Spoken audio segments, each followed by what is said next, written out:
Hola de nuevo.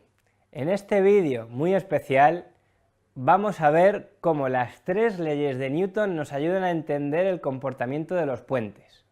Para comenzar, lo primero es enunciar las tres leyes de Newton. La primera ley de Newton es el principio de inercia, y vamos a explicarlo sobre este puente colgante. Dice más o menos así: todo cuerpo sobre el que no actúa ninguna fuerza mantiene su estado de reposo o movimiento rectilíneo uniforme. El principio de inercia se cumple cuando no actúan fuerzas sobre el cuerpo o cuando las fuerzas que actúan se contrarrestan entre sí. En estos casos es cuando decimos que el cuerpo está en equilibrio y por tanto se tienen que cumplir estas tres condiciones: que la suma de fuerzas en los ejes X, Y y Z sean igual a 0, y por otro lado que la suma de momentos tomados en cualquier punto de la estructura también sea igual a 0. Lo que le sucede a un puente es que sus usuarios actúan sobre él ejerciendo fuerzas que están alterando constantemente el estado de reposo del puente. En cualquier caso y en cada instante, este principio debe de cumplirse. Fijaros además que sobre el puente no solo actúan los usuarios. Acciones como el viento, la corriente de los ríos o incluso un terremoto alteran constantemente su estado de reposo, pero el puente debe estar preparado para ello. La segunda ley de Newton es la ley fundamental de la dinámica, y la vamos a explicar con este puente atirantado. Se formula para cuantificar el concepto de fuerza que se introdujo en la primera ley. En concreto, nos dice que la fuerza neta aplicada sobre un cuerpo es proporcional a la aceleración que adquiere dicho cuerpo. De esta manera, en este caso, la fuerza aplicada sobre el puente es la fuerza de la gravedad, es decir, la fuerza de atracción mutua que experimenta el tren y el puente por el hecho de tener una masa. La tercera ley de Newton es la ley de acción y reacción, y nos dice que si un cuerpo ejerce una fuerza sobre otro, este segundo ejerce una fuerza igual y de sentido contrario sobre el primero. Así, en este ejemplo con este puente arco, el tren está ejerciendo una fuerza de acción sobre el puente, su peso, y el puente ejerce localmente una fuerza de reacción igual y de sentido contrario. Además, el puente debe transmitir esa fuerza a los apoyos utilizando mecanismos que dependerán de cada tipología y que los veremos en vídeos posteriores.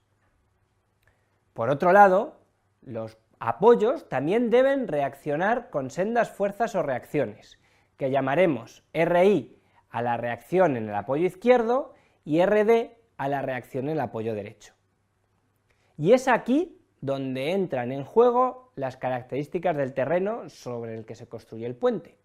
Recordad que era el tercer asunto que había que tener en cuenta para diseñarlo. Y es que, si dicho terreno no es capaz de aportar la reacción necesaria, debemos adaptar el diseño, bien para que la estructura quede bien apoyada, o bien modificando el diseño del propio apoyo. Esto también lo veremos en vídeos posteriores. Una de las cosas que haremos en los vídeos de este módulo es aplicar la teoría que expliquemos sobre maquetas de puentes construidas con Kennex, pero analizadas de una forma peculiar, y aquí os presento la primera de ellas. Es un puente pequeño formado simplemente por piezas azules, blancas y rojas unidas con piezas con conectores azules, amarillos y grises. Sin embargo, hemos pensado que si utilizamos las piezas convencionales es posible que el modelo no se vea bien en el vídeo. Así que vamos a utilizar unas un poquito más grandes.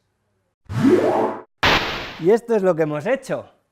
Hemos aumentado las piezas para diseñar puentes con Kennex a una escala mayor. Como veis, el puente es el mismo que el que tengo en las manos, pero un poco más grande, así que este ya no nos vale. Lo que hemos hecho ha sido colocar unas balanzas en los extremos de los puentes, gigantes además, para colocar sobre ellas el puente. Así que empecemos ahora con el análisis.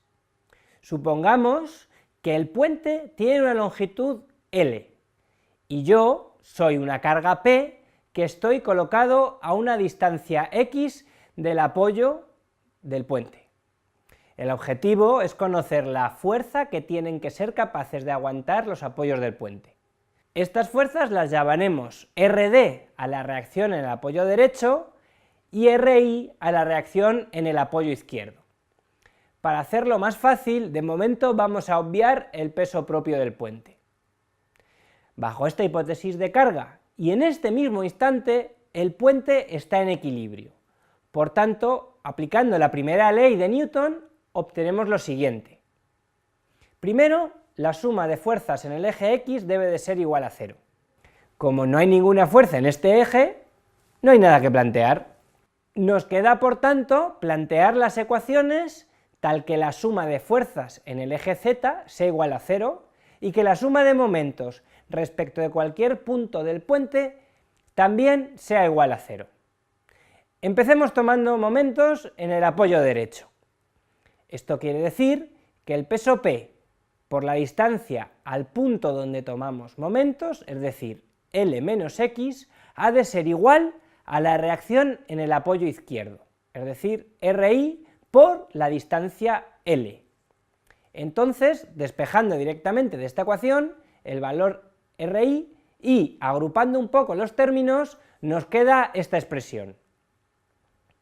Bien, para obtener la reacción en el otro apoyo, veamos qué pasa con la ecuación que nos queda por desarrollar. La suma de fuerzas verticales ha de ser igual a 0. Esto quiere decir que la suma de la reacción en el apoyo izquierdo más la reacción en el apoyo derecho debe de ser igual a mi peso. Entonces, RD es igual a P menos RI. Como ya conocemos el valor de RI porque lo acabábamos de obtener en el paso anterior, entonces sustituimos y obtenemos que RD es P por X dividido por L. Bien, ¿y esto qué significa?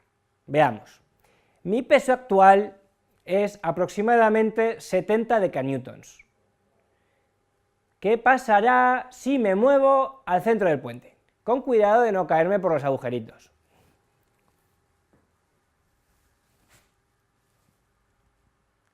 En esta posición, X es igual a L, partido por 2, y el puente ha transmitido por flexión mi carga a los apoyos, de tal manera que las balanzas ahora marcan 35 y 35 decanewtons. Comprobad, despejando de las fórmulas, cómo en los dos apoyos la reacción es P partido por 2. ¿Qué pasará ahora si me muevo a una posición en la que X es igual a L partido por 4? Pues si despejamos en las fórmulas, RI es 3/4 de P, mientras que R se lleva el otro cuarto de P, es decir, 52,5 decanewtons y 17,5 decanewtons respectivamente. Hay que ser valiente, vamos a ver qué pasa cuando me muevo, con cuidado otra vez. Y efectivamente, 52,5 y 17,5. ¿Y qué pasa ahora si X es igual a 0? Es decir, ¿qué pasa si me sitúo sobre el apoyo izquierdo?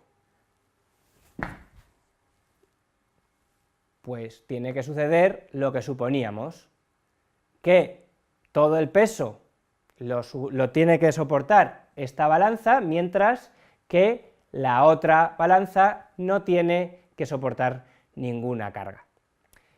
Evidentemente, si despejamos en nuestras ecuaciones, esto también se cumple. Lo que queremos expresar con este pequeño experimento es que todos los elementos de un puente en particular, pero cualquier obra civil en general, deben estar dimensionados según todas las hipótesis de carga a las que va a estar sometida. de tal forma que todos sus elementos han de diseñarse para resistir la hipótesis más desfavorable para cada uno de ellos. Y esto es todo por el momento. Volvemos con más en el próximo vídeo, donde analizaremos cada una de las partes de un puente. Nos vemos entonces. ¡Hasta luego!